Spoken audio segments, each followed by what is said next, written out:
नमस्कार साथियों, good morning. कैसे हैं आप सभी दोस्तों। आज हम जिस टॉपिक पर डिस्कस करने वाले हैं वो टॉपिक है मीराबाई।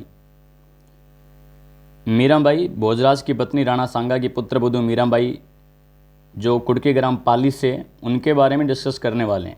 और एग्जाम पॉइंट ऑफ व्यू से जितने भी इम्पोर्टेंट तथ्य रहने वाले हैं वो हम आज की क्लास के अंदर क्लियर करेंगे, ताकि भविष्य में यहाँ से आपका कोई प्रश्न जो वो गलत न हो। मैं रामकिशन सिंपा स्वागत करता हूँ आप सभी का अपने ऑनलाइन प्लेटफॉर्म पर। तो शुरू करते हैं आज की क्लास। ध्यान दीजिए, मीराबाई।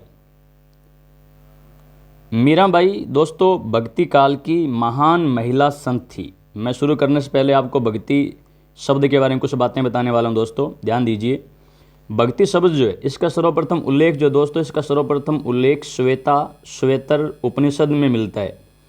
श्वेतर उपनिषद जो है, इस श्वेतर उपनिषद के अंदर सबसे पहले भक्ति शब्द का उल्लेख मिलता है दोस्तों। और भक्ति की विस्तृत चर्चा जो है वो श्रीमद् भागवत गीता के अंदर की गई है। दोस्तों आपको जानकारी के लिए ये भी बता देता हूँ कि प्राचीन भारतीय हिंदू दर्शन के अनुसार मोक्ष प्राप्त करना ही जीवन का अंतिम लक्ष्य है। मोक्ष प्राप्त करना जीवन का अंतिम लक्ष्य माना गया है। और दोस्तों गीता में ईश्वर प्राप्ति के 3 मार्ग बताए गए, कर्म मार्ग, भक्ति मार्ग और ज्ञान मार्ग। इनमें सबसे सरल और सहज मार्ग जो है वो भक्ति मार्ग को बताया गया। महर्षि नारद के अनुसार ईश्वर के प्रति अटूट श्रद्धा जो होती है वही भक्ति होती है। और दोस्तों भक्ति शब्द जो है, ये भक्ति शब्द संस्कृत के भक्ति शब्द की बात करें यदि हम लोग, तो भक्ति शब्द जो है, ये भक्ति शब्द दोस्तों संस्कृत के भज शब्द से बना है। और इस भज शब्द का मतलब होता है स्मरण करना, स्मरण करना। तो दोस्तों हम पढ़ रहे हैं मीराबाई के बारे में। मीराबाई जो है, मीराबाई का जन्म 1498 ईस्वी के अंदर हुआ। एक काफ़ी बार एग्जाम में सीधा पूछा जाता है मीराबाई का जन्म कब हुआ। तो 1498 ईस्वी के अंदर मेड़ता के राठौड़ वंश में कुड़की ग्राम पाली में मीराबाई का जन्म हुआ था। ये जगह भी याद रखिए, कुड़की ग्राम पाली के अंदर मीराबाई का जन्म हुआ। एग्जाम में ये स्थान भी पूछा जाता है। इनके प्रारंभिक शिक्षक का नाम था गजाधर और मीराबाई के बचपन का नाम था दोस्तों पेमल दे। बचपन का नाम था इनके पेमल दे। और मीराबाई मेड़ता के राठौड़ वंश में राव दूधा की पुत्री थी और राव रतन सिंह की पुत्री थी। खास बात यह है कि मीराबाई का विवाह जो है, ये विवाह राणा सांगा के पुत्र भोजराज के साथ हुआ था। और शादी के थोड़े समय बाद ही भोजराज की मृत्यु हो गई। इनकी मृत्यु होने के बाद मीराबाई का जो मोह प्रेम जो संसार से वो विरक्त हो गए। इन्होंने सांसारिक मोह को त्याग दिया। और मीराबाई ने भोजराज की मृत्यु के बाद दास दासी संप्रदाय जो था दोस्तों, दास दासी संप्रदाय चलाया था। मीराबाई के गुरु का नाम था रैदास। और ये रैदास जो है कभी मीराबाई से मिलने के लिए चित्तौड़गढ़ आए थे। खास बात ये दोस्तों कि संत रैदास की छतरी जो है वो चित्तौड़गढ़ दुर्ग के अंदर बनी हुई है। दोस्तों यहाँ एक बात मैं आपको बता देता हूँ कि संत रैदास जो है, संत रैदास रामानंद के शिष्य थे। और रामानंद के सबसे क्रांतिकारी शिष्य जो थे उनका नाम था दोस्तों कबीर।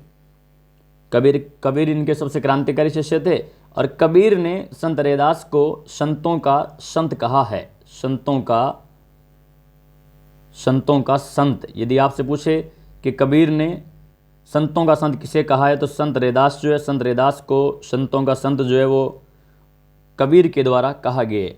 खास बात ये दोस्तों कि मीराबाई को राजस्थान की राधा कहा जाता है। और महाकवि निराला ने, हिंदी के कवि सूर्यकांत त्रिपाठी निराला ने मीराबाई को गीत काव्य शैली की देवी कहा है। और दोस्तों खास बात यह है कि मीराबाई की भक्ति जो है, ये भक्ति माधुर्य भाव की भक्ति है। एक बात मैं आपको भारतीय इतिहास के यहाँ पर और बता देता हूँ जो कि एग्जाम पॉइंट ऑफ व्यू से इंपॉर्टेंट है, आप अच्छे से सुनेंगे। दोस्तों दक्षिणी भारत जो है, यदि हम दक्षिणी भारत की बात करें तो दक्षिणी भारत के तमिल संतों के भजनों के द्वारा भक्ति का प्रचार किया गया था। और दक्षिण भारत के तमिल संत जो थे 2 प्रकार के थे। 2 प्रकार के संत में एक तो है नयनार जो भगवान शिव की पूजा करते हैं, या शैव मत के अनुयायी थे। और उनकी संख्या थी दोस्तों 63 या 63। और एक संत जो थे उनका नाम था दोस्तों आलवारों की संख्या थी दोस्तों 12। और ये वैष्णव संत थे। रीट में तो इतना सा ही पूछा गया कि आलवार थे, तो आलवार वैष्णव थे। ये प्रश्न आया हुआ है 2018 रीट के अंदर। तो आलवार संतों की संख्या 12 थी। जैसे आप सुनते हैं या यूं कहें आप पढ़ते होंगे कि तिरुमल, वेरुमंगई, पेरियालवार, कुलशेखर, तिरुपान, भूतम, ममालवार आदि, ये सभी आलवार संत थे दोस्तों। और आलवार संतों द्वारा तमिल भाषा में साहित्य ग्रंथ लिखे गए थे। ये जो आलवार संत है 12, इन 12 संतों में एकमात्र महिला संत जो है उसका नाम था दोस्तों आंडाल। ध्यान से सुनिए, उसका नाम था आंडाल, या इसका नाम मिलता है आंदाल कह दीजिए, आंदाल कह दीजिए, या इसी को अंडाल कह दीजिए, एक ही बात है।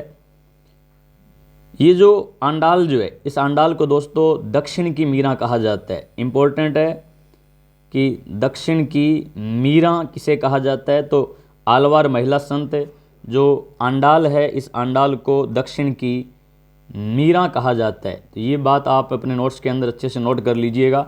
आलवार संतों की संख्या 12 थी, ये वैष्णव संत थे। नैनार जो थे इनकी संख्या 63 थी, ये शैव संत थे दोस्तों।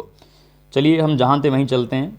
हाँ जी, मीरा भोजराज की मृत्यु के बाद कृष्ण भक्ति में लीन हो गई और कृष्ण जी को अपना पति माना और ब्रज भाषा में गीतों की रचना की। मीराबाई ने गीतों की रचना ब्रज भाषा के अंदर की और ये जो किताब है उसका नाम है मीरा पदावली। दोस्तों मीरा की तुलना जो है प्रसिद्ध सूफी संत रबिया से की जाती है। सूफी संत जो रबिया है, रबिया से मीराबाई की तुलना की जाती है। रहस्यमयी सूफी संत जो है रबिया, उस रबिया से मीराबाई की तुलना की जाती है दोस्तों।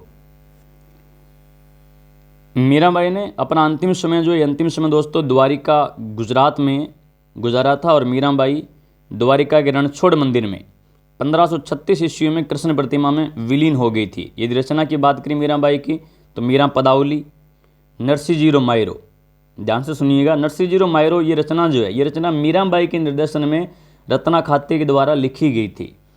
और खास बात ये दोस्तों कि मीरा महोत्सव जो मीरा महोत्सव चित्तौड़गढ़ में मनाया जाता है।